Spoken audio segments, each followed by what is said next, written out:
라푼첼. 마녀의 정원에 난 파릇파릇한 상추는 정말 탐스러웠어요.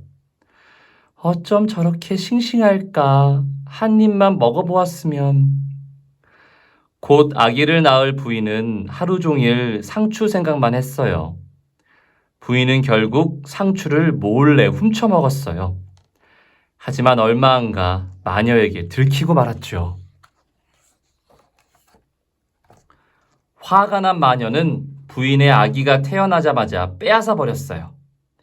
마녀는 아기의 이름을 라푼첼이라고 지었어요. 라푼첼이 12살이 되자 높디 높은 탑에 가두었죠. 탑에는 올라가는 계단도 문도 없었어요. 맨 꼭대기에 창문 하나만 달랑 있을 뿐이었어요. 높디 높은 탑에는 마녀만 올라갈 수 있었어요. 라푼첼, 라푼첼, 찰랑이는 머리카락을 내려드리렴. 라푼첼이 창문 아래로 금빛 머리카락을 주르륵 늘어뜨리면 마녀는 밧줄처럼 타고 올라갔어요. 반짝이는 금빛 머리카락이 찰랑찰랑 출렁일 때면 탑 전체가 눈부시게 환해졌어요. 머리카락을 내려뜨리면 밧줄처럼 마녀가 타고 올라갔어요. 정말 아름답고 긴 머리카락이죠. 라푼첼은 점점 자라 아름다워졌고 마녀는 점점 늙어 힘을 잃어갔어요. 하지만 마녀는 라푼첼의 금빛 머리카락을 만지면 힘이 되살아났어요. 마치 금빛 머리카락에 신비로운 힘이 있는 것처럼 말이에요. 하루는 라푼첼이 머리를 빗으며 꾀꼬리 같은 목소리로 노래를 부르고 있었어요. 그때 지나가던 왕자가 라푼첼의 노랫소리에 끌려 탑 둘레를 빙글빙글 맴돌았어요. 그렇지만 계단이나 문은 어디에도 보이지 않았죠. 때마침 늙은 마녀가 탑 아래에서 소리쳤어요. 라푼첼, 라푼첼, 찰랑이는 머리카락을 내려드리렴. 그러자 금빛 머리카락이 주르륵 내려왔어요.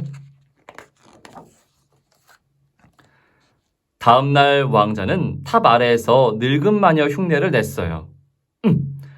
라푼첼, 라푼첼, 찰랑이는 머리카락을 내려드리렴. 금빛 머리카락이 내려오자 왕자는 재빨리 탑 위로 올라갔어요. 왕자를 보는 라푼첼은 깜짝 놀랐어요. 이제껏 다른 사람을 본 적이 없었거든요. 왕자도 놀라긴 마찬가지였어요. 라푼첼이 정말 아름다웠으니까요. 왕자는 자기도 모르게 이렇게 말해버렸어요. 내 아내가 되어주세요. 라푼첼은 얼굴이 발그레해졌어요. 어떻게 해야 할지 고민하던 라푼첼이 말했어요. 탑에서 나가려면 비단실이 있어야 해요. 그 실을 따 사다리를 만들 수 있을 거예요. 왕자는 매일 저녁 라푼첼을 찾아왔어요. 올 때마다 비단실 한 타래씩을 가져다 주었죠. 비단실은 어느새 사다리를 만들 만큼 모였어요. 그러던 어느 날 라푼첼은 아주 큰 실수를 하고 말았어요. 왕자님, 오늘따라 왜 이렇게 무겁죠? 꼭 늙은 마녀 같아요. 탑으로 올라온 건 다름 아닌 늙은 마녀였어요. 나 말고 다른 사람을 들여? 용서할 수 없어! 늙은 마녀는 라푼첼의 금빛 머리카락을 싹둑 잘라버렸어요. 그러고는 라푼첼을 아무도 없는 들판으로 쫓아냈죠. 그날 저녁 아무것도 모르는 왕자는 탑 아래에서 소리쳤어요. 라푼첼, 라푼첼, 찰랑이는 머리카락을 내려드리렴. 늙은 마녀는 잘라버린 라푼첼의 머리 타래를 내려뜨렸어요. 왕자가 탑 위로 올라가자 늙은 마녀가 기다리고 있었어요. 라푼첼은 내가 멀리 쫓아버렸다. 나쁜 마녀 같으니 가만두지 않겠어.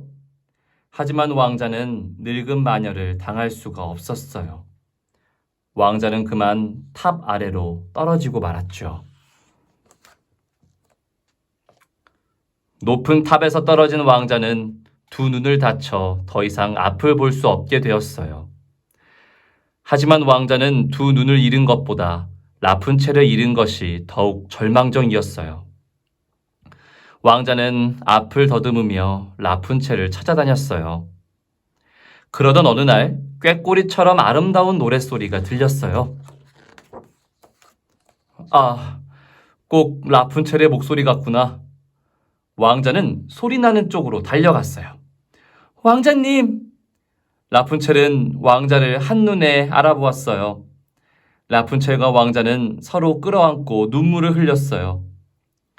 라푼첼의 구슬 같은 눈물이 왕자의 두 눈을 적시자 놀라운 일이 벌어졌어요. 왕자의 눈이 다시 밝아져 앞을 볼 수 있게 된 거예요. 왕자는 라푼첼을 다시 보게 되어 정말 기뻤어요.